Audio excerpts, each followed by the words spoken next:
What's up, ladies and gentlemen, boys and girls? Welcome to this new episode. It's the Nick Beasley Show, and we are going to talk about Monday Night Raw tonight.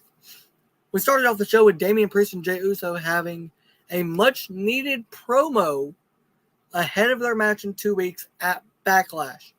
I love Jey Uso. Yeet! I love Damian Priest. I love the Judgment Day, but they needed this. You know, they're both great competitors, both two incredible wrestlers, but they needed this to kind of get the ball rolling on what their match is going to end up being, and they finally got it. Very happy for that. Awesome Truth versus DIY was a very good match with a great finish. The match was a good match. I liked it. It was cool. You had Tommaso Ciampa hit the pedigree. Shout out to R-Truth, who named Tommaso Ciampa Triple H. Yeah, you had Shawn Michaels, a.k.a. Johnny Gargano, hit Sweet Chin Music on, I believe it was The Miz he hit it on. Or it might have been R-Truth. It was a good match, though. Awesome Truth retained their tag team titles as they should have. I don't think it's right to take the titles off of them this early. In my opinion. It's just my opinion. I love Awesome Truth as a tag team, and eventually DIY will get their shot and get a chance. Now, WWE might be bringing back Demon Finn Balor. Let me tell you what happened.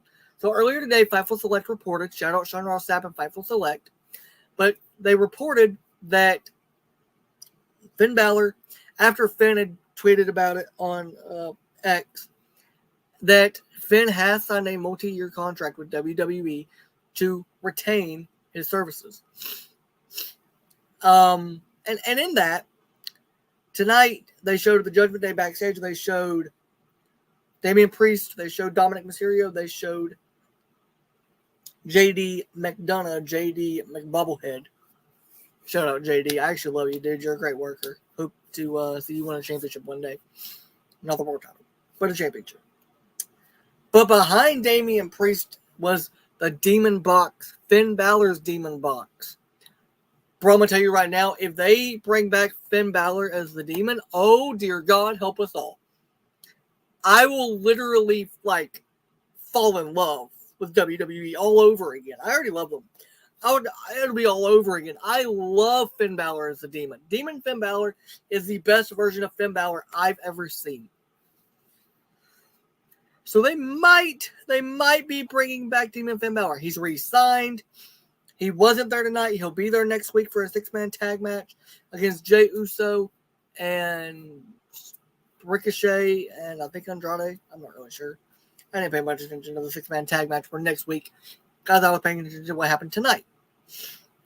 Bro, I'm going to tell you right now, if Demon Finn Balor comes back, Demon Finn Balor versus Damian Priest will cook. Give that match to me. They also gave me something else I'm really freaking excited about. Gunther came out after 2 weeks of not being on TV because he lost his Intercontinental title at WrestleMania. He said he's not mad about it. He said he feels free because he's no longer the one being chased. He's no longer the hunted. He is now the hunter. And he announced that he will be entering the King of the Ring tournament. Gunther for King of the Ring, I didn't think made sense until they put it on TV as an option. It makes perfect sense, right there. Gunther. As the King of the Ring, he's always said the mat is sacred. Having him be King of the Ring would make perfect sense. It fits his character perfectly.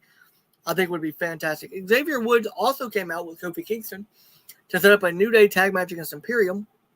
And he announced he'll be in the King of the Ring tournament, trying to go back to back and be the first two-time King of the Ring. I'm super excited for that, by the way. That's going to be awesome. Fightful reported during Monday Night Raw that Dominic Mysterio is legitimately injured. He was pulled from the European tour and replaced by Ricochet and replaced by Santos Escobar in a tag match with JD McDonough on tonight's Monday Night Raw. During the Judgment Day segment, Dominic was seen in a sling that raised some questions. Sean and Fightful, their great team over there, they just made sure to let you all know it's okay, but he is injured. There is no timetable on his return. Wishing a speedy recovery to Dominic Mysterio. They did something else with Dominic tonight that I'm super freaking. Oh my God, I almost exploded. I loved it. New Day versus Imperium was, and this is going to sound very disrespectful. It is not meant to be. I love the New Day. I love Imperium. Guys, it was the bathroom break match. There wasn't much like cool stuff about the match. The best part of the match was the finish, and then Gunther walks out on Imperium, we thought, and Ludwig Kaiser would turn on Giovanni Vinci. Is Ilya Dragunov joining Imperium? Because the draft is Friday, right? The WWE draft is on Friday, and it carries over to Monday. Could we see, now that Vinci's out, and Gunther was cool with Ludwig doing what he did, could we see Giovanni Vinci with an Imperium?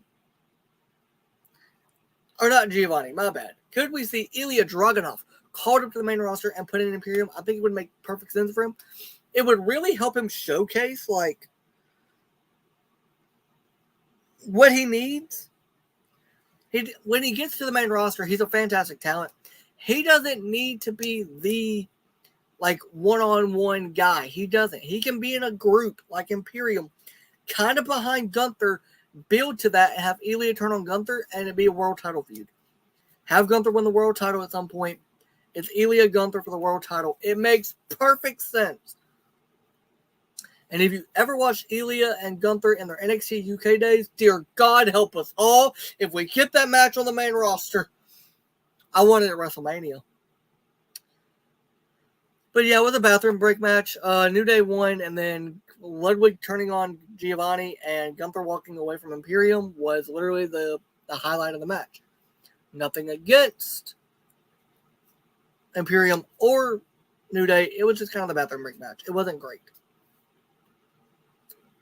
Sheamus came out. So Drew McIntyre came out and he cut a promo. Sheamus came out during the promo and they kind of went back and forth. We now know, or at least I think we now know, what Sheamus and what Drew's going to do till Punk gets back and what Sheamus' first feud is going to be. And it's not going to be with Gunther, which we all hoped it would be. It is going to be with Drew McIntyre. These two are friends, but they are going to be a great feud between each other because they are friends. Also, Sheamus had a match tonight. He beat Shinsuke Nakamura in a good match. It was a good match. Bronson Reed would attack Sami Zayn backstage during an interview. That's going to set up Bronson versus Sami at some point down the line. Maybe Backlash or maybe, I don't know, Clash at the Castle. By the way, I do think Sheamus and Drew is going to happen at Clash at the Castle. There was another QR code tonight during Monday Night Raw. If you didn't see it, it popped up on the screen during Chad Gable's entrance, during Alpha Academy's entrance. And I looked at it. It's very cool, but like, I'm not going to show it on here because I don't want to get in trouble with YouTube and all that stuff. So, yeah. So we learned during the Chad Gable promo, during the Alpha Academy promo, Gable's heel. He doesn't care about anybody. He went after Maxine.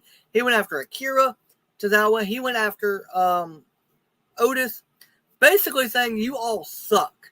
And I've been training a bunch of losers this whole time. But what the hell is going on with the rest of Alpha Academy? I don't want them with Gable right now. I want Alpha Academy to be their own entity, their own thing by themselves. But Otis said yes to helping Gable beat Sami and getting to the IC title. I don't want that. I want the Creed brothers with Chad Gable. I don't give a damn about Alpha Academy anymore. They're old news. Nobody fucking cares about them anymore. I apologize for cussing, but geez, man. Also, guys, they did something with Dom. They did something with Dom. They did something with Dirty Dom, and I'm loving it. I've been wanting it, and they finally did it. You ready? Is everybody sitting down? Everybody sit down. They teased Dominic Mysterio and Liv Morgan as a thing. Dominic was backstage talking to Ricochet. Ricochet left. Dominic said, yeah, you better walk away or something like that. He turned around and Liv Morgan was right there. It's perfect. Listen, they've both been to jail, right? Right? Okay, we know Liv got arrested, like for real. Dominic, in character, has been to jail. It makes sense. Okay? They can talk about their stories from the yard. Okay? Rhea's out injured, so she's out of the picture. Dominic and Liv, and it would be perfect. And I would be so happy. so freaking happy. Please, WWE, give me this. You've already teased it. You teased it tonight. You give us a little inkling. Give me it! Oh, dear God, give me Liv and Dominic. Those two together would be... It'd be amazing. It would be beautiful. I would love it. Absolutely love it. Andrade and Ricochet going to beat JD and Santos. Damian Priest attacked Andrade and Ricochet after the match. And I wonder if we'll be seeing the end of Judgment Day, because Damian said, I don't need y'all. Y'all need me, to JD and Dom, who was out there just kind of in the corner because he can't fight because he's hurt.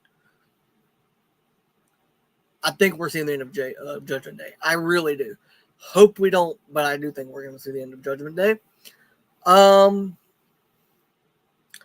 Becky in a backstage segment, kind of. It was like a backstage interview that turned into a Becky just walking through the arena with a microphone. She kind of put Maxine over in the backstage segment before the Women's Battle Royal. She said, she asked Maxine, is this your first time competing for a Women's World title? Maxine said yes. And Becky goes, we'll go out there and show them that this is why it's not going to be your last. And she absolutely crushed it. Speaking of the Women's World Championship Battle Royal, that was the main event tonight. The women got about 40 minutes on the show. I love that. Fantastic job, WWE. So happy the women got time because they needed it and they deserve it. They don't get enough credit and enough respect from wrestling fans. They needed that time, and they absolutely delivered. The Women's World Championship Battle Royal absolutely delivered. Liv Morgan did not win the Women's World Championship, which I will get to in a minute. I'm still hurt. Okay? It still hurts. I'll live. But geez, man, I wanted Liv to win it, man. Becky Lynch did win the Women's Battle Royal. She is the new Women's World Champion. Chelsea Green was great, by the way, in her performance. She literally got so let me just paint the picture for you if you didn't see it. This girl gets eliminated. Okay? Eliminated. But the refs didn't see it. So she jumped back up on the apron. She's sitting out there. The refs were like, what? She's like, I slide under. I went under to check on my partner because my partner's out here getting beat up, you know. Okay, we'll get back in. Chelsea snuck her way back in. It was great. I love Chelsea Green, man. Dear God, I love Chelsea Green. She is fantastic. I absolutely love Chelsea. Maxine was also really good in her presentation. She looked great. She eliminated both Candice LeRae and Indy Hartwell, which tells me we're not done with that yet, which I'm really glad about. And, yeah, Becky is your new Women's World Champion. I'm not mad at it. I get why they did Becky. That tells me, and that tells fans, they thought about pulling the title off Rhea at Mania. They legitimately thought about it, but something made them decide not to. And now, unfortunate, but they have the opportunity. They can do the right thing by Becky, put the title on Becky. She absolutely deserves it. She's been kicking butt the last year and a half, however long Rhea was champion without the title, and Becky absolutely deserves it. And now I'm interested even more in what is Liv Morgan going to do. Because look, she lost. But she said she wanted to take everything from Rhea. She's taken the Women's World title, technically, because she injured Rhea, which forced Rhea to vacate. They've now teased her taking Dominic, or being with Dominic. Dear God, please let that happen. But she lost to Becky. So now she can kind of turn towards, oh, I'm gonna get Becky. Now Rhea's not here. I can go after Dominic, or I can focus on Becky. And I think the move here is for Liv to go after Dominic. I love Liv Morgan. I absolutely do. But I've seen a lot of fans on Twitter and Instagram and TikTok and YouTube and everywhere saying, Liv doesn't deserve to be champion. Liv's not a good champion. Liv's this, Liv that. But shut up. You don't watch wrestling if you think Liv Morgan's not good enough to be champion. She's good enough to be champion. But I get where you're coming from. And now I see the vision. I see it. The vision is not Liv takes the title and holds it. The vision is Rhea's gone. Dominic needs a new mommy. Dominic needs a new mommy, and that's what Liv needs to do. We can do Becky and Nia for the women's title, or Becky or whoever. She can put over younger talent. The draft is happening. We could be seeing Becky and Bianca again. We could see Becky Dakota. We don't know. Becky and Tiffany. But Liv needs to focus on Dominic. And I think that starts with the draft. Because I think Judgment Day breaks up in the draft.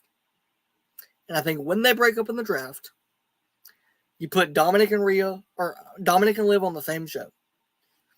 You leave Rhea as a free agent so she can go to whatever show. Dominic and Liv start kind of, being put together. Then they start kind of, on TV. They're a thing. They're a thing. And then Rhea comes back as a free agent. She goes to the same show as her Latino heat, Dominic Mysterio. Only to find out that he has been cheating on her with Liv Morgan. The story writes itself. WWE, I just gave you all the time you need to have Dominic screw Rhea, Liv take everything from Rhea, and you still don't have to put Rhea on a roster until she comes back. You can do this without ever touching Rhea until she comes back, and still have Liv taking everything from Rhea, because the Judgment Day breaks up in the draft. They can blame Liv for that if they tease. They've already teased Liv and Dominic. Let's say on Monday Night Raw next week, don't draft any of the Judgment Day members until Monday Night Raw. You have Damian. You have,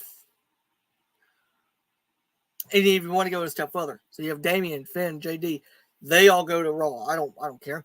Dominic goes to SmackDown with Liv, but also Rey Mysterio, and you have Rey then go to his son and be like, "Son, what are you doing? You're cheating on Rhea with Liv. You have Rey's weasel his way back into the story." Then you have Rhea return, and then Rhea realizes Rey's not really the deadbeat. Dominic's just a piece of shit. And you get Rhea and Rey to tag together against Liv and Dominic. That would be perfect. Rhea realizes, oh, Rey was never the bad guy. It's always been Dominic. Rey was right.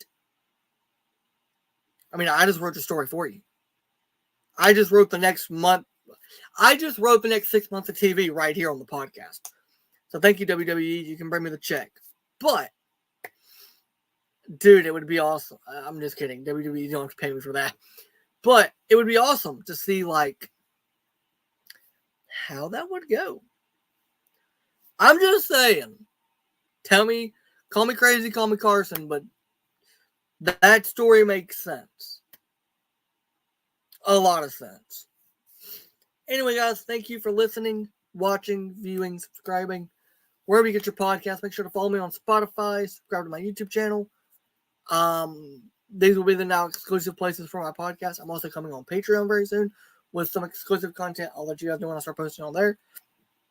Make sure to hit that like button. Hit the subscribe button. It's completely free to do so. I'll be back tomorrow with NXT Spring Break-In review, night 1. So, love y'all.